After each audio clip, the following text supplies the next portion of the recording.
built practically like 68, around that era. That right when I was born. So my cousins, my mom, and all that helped build this park when shovels and pigs. When they started. My name is Mario Torero, and I am one of the founders of this Chicano Park, and also one of the main artists, muralists of the park. Well, it's expanded, as you can see. Now we have the Arts District. Yeah. That was the idea, that from here that we would extend into San Diego. So I personally took it to downtown, and we created the first Arts District in Gaslamp in the 70s. Then in the 90s, the East Village Arts District. Then they kicked us out because of gentrification. So we came back to Barrio Logan, and here's where we created a new arts district here. Yeah.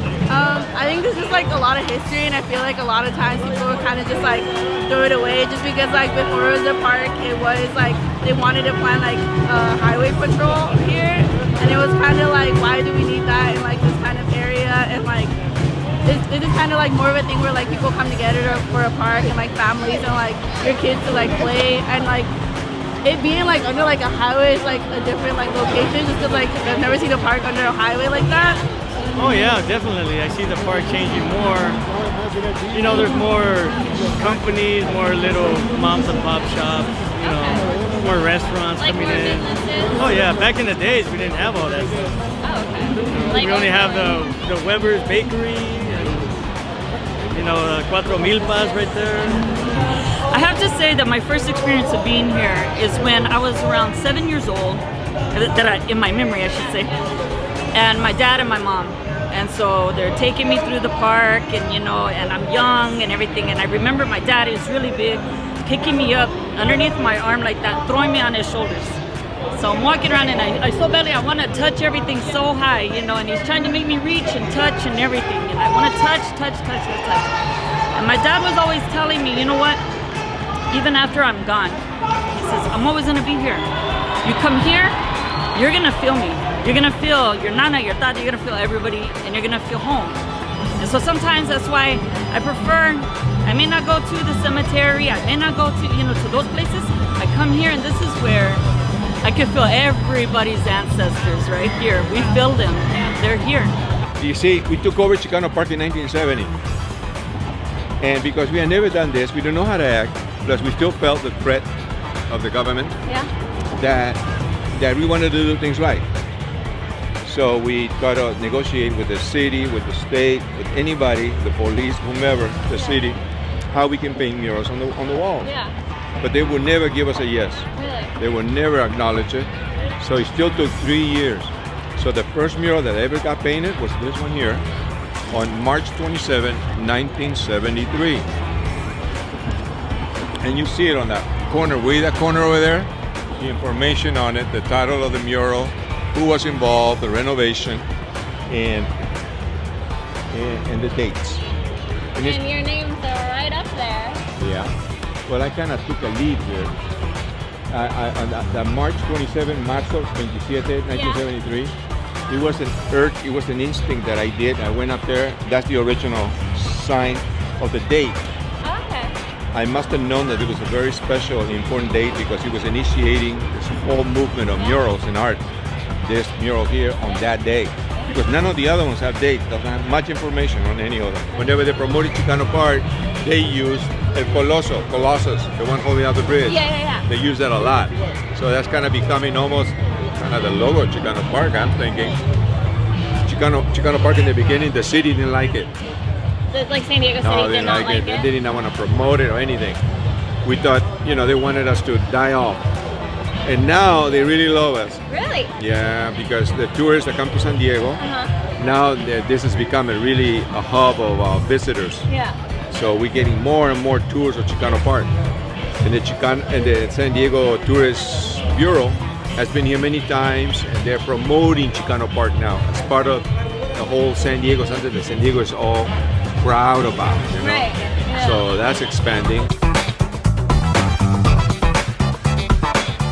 More like people just out here, like we're out, like this is us, like we are like here. We're like, even though we're so close to the border, like we can't really like stop this. Like we're like people here, and we're like, Right, so, like look at all of them. yeah, like there's a ton of us, people here. we're Chicanos, and they're trying to change us. They used to call us Hispanics. We got rid of that.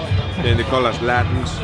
We're there struggling with it because there's a whole new generation that want to have their own way, I guess, and they see the Chicanos and the older as something behind, and maybe they're new.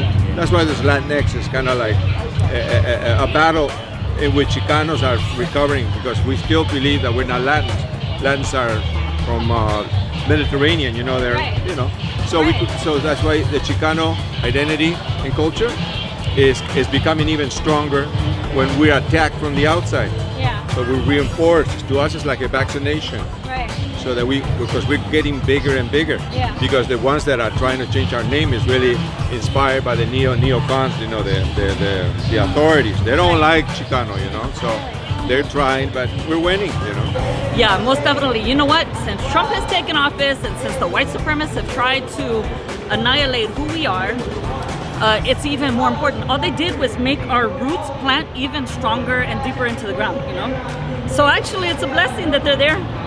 I think it's caused a lot of, coming together. Yeah. It's, the kids, are feeling it, and they can't just pull up weeds, we're deeper than that. Yeah. And so, I think that the current political climate with Trump, and even before Trump, because we know these things were happening in this system before that, has really just kind of ignited a fire that was already there. Yeah. But with the numbers, it grew bigger and bigger. Yeah. And so that connection to this part is, it's a deeper feeling within the core of our, it's todo mi corazón. It's like, and you can't, there's nothing that they can do to ruin that. So I think that even in some of our worst times, when we're feeling like, oh, damn, man, why didn't we get into that school? Why is this person picking on me at school? All those things. At the end of the day, there's just something they cannot touch and they can't take away from us. It's inspiration. And then we took over the park, and now we're Chicanos. Right. Overnight. Yeah. Wow. Yeah. That's amazing. But it took a long time to get there. Yeah. I mean, from the takeover of this land by the United States, the annexation. Yeah. So it was a whole turbulent period, dark period for raza here, Mexicans and Mexican Americans, taking over the lands and cheating them through laws and languages that we didn't understand. Yeah. It took a long time. That's why the rage of la raza just exploded so suddenly, and we rejected anything they gave us. We began we're Chicanos are the ones that started the decolonization campaign, almost 50 years ago. And it's still going on, and now it's really catching up with everything and everybody. No, it was a lot smaller. There's like a lot more people. There's like a lot more cars this year. It's like bigger. I feel like people are becoming like more aware of it. They're like more like in touch with like their culture, because I feel like, I'm like Mexican, and I feel like I never really knew that much about my culture, and only recently, like through school and like through the people that I've met, I've learned a lot more and like just like feel more in touch with it. So yeah, I feel like a lot more people are just like knowing more about it. It's actually growing more and more that I see. Yeah. It's expanding. Now you got the lowriders back on the other side. Oh really? Yeah, over there. Yeah. A lot of people are getting more into the culture. Yeah. Even other Americans and whatever. Yeah. They're getting into the culture. Right.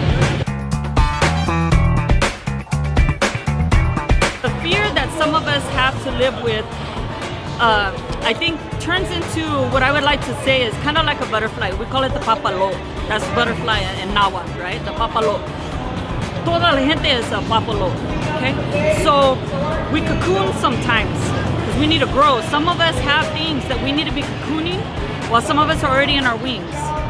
It's a responsibility for those who have their wings to help for the process of the cocooning with the others. So if there are some of us that are in different levels of fear at different times, it's a responsibility for everyone else to help kind of carry that. And so we're all sticking together, we're all growing together and going through our process and everything, so we're helping each other. So then that fear ends up dissipating. It's gonna go away, or it's gonna be used for strength. Oh, except that ICE has been still raiding places, so everybody's on the alarm. Yeah. Around here. Yeah, in National City, in here too. Yeah. So we're on alert, and then that the administration kind of inspire, promote it, push the right wing. So last year we had attacks by the Nazis. You know, they came over here. Right, I heard. But we fought them back, and no big thing. Yeah. But we're always on the alert here. Yeah. But that's okay. Keep us going. You know, Keeps and you here. together. Yeah. Yeah. It's like, you know, it's like coming together, and I feel like people should like come and like check it out just because there's so much history and like people don't really know much about it. But, yeah. We had a couple of times where we had to be here to do security and to help fight off some of the neo-Nazi groups that were trying to infiltrate, and especially some of the vandalism that happens occasionally. Having to keep up on that. No, doesn't even high tension. It's just another incident that happens because Chicano Park will always attract whenever there's the negative from the right. They're going to try to attack. When they try to attack Raza, they come here because then they get attention. Yeah. This is one way they get publicity. Yep. Because they're a dying breed anyway, you know. Yeah. We're the majority, you know. My family has been fighting for a long time for the different spaces, not just Chicano Park, but all along the way. And so it's really meaningful to me that it's something that belongs to my family. It's Aslan. It's beyond culture. Yeah. You know, it's our generations and generations to come, and so that's what this place is home. Yeah. It's home, and all the beautiful people here. And this started, it's never going to end, and it just grows and grows regardless of what happens around. Yeah. You can't stop culture.